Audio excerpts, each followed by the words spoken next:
Meg Wheatley has a quote that says, "There's no power for change greater than a community discovering what it cares about."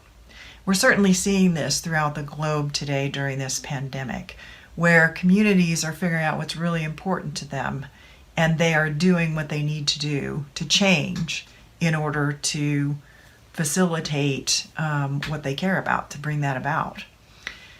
And I got to thinking that this is, of course, related to the shared purpose, that our teams at work are also motivated by a shared purpose, something that they really care about. But underneath that, I think there's something really important happening that we may not talk about a lot on our teams or even with our teams.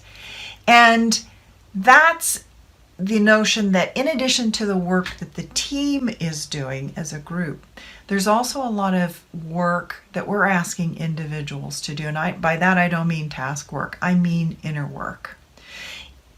In a sense, we are asking individuals to sacrifice, to give up a part of their ego in order to further the purpose of the team and the work of the team. And I don't think this is not a small matter and is at the root of a lot of the issues that we see on teams.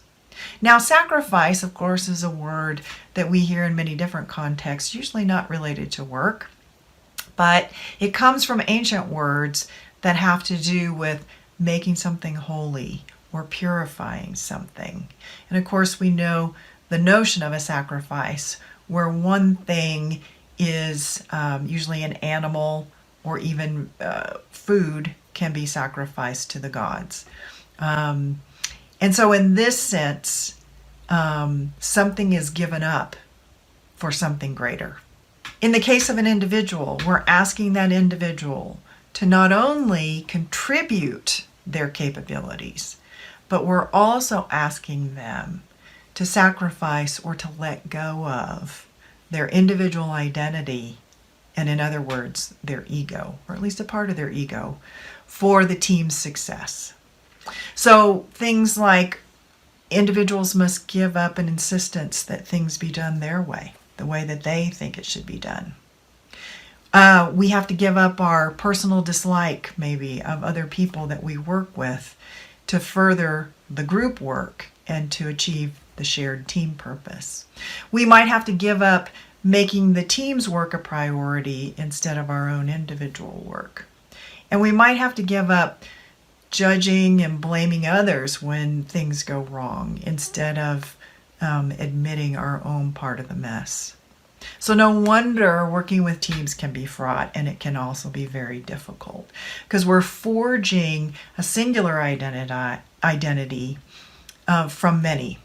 We're asking many individuals to sacrifice how they see themselves in furtherance of the group.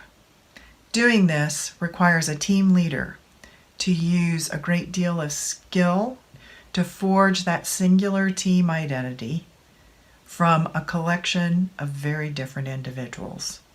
So my question for you today as a team leader is, how are you creating the conditions on your team that enables and encourages individuals to sacrifice bits of their ego to make the team a success?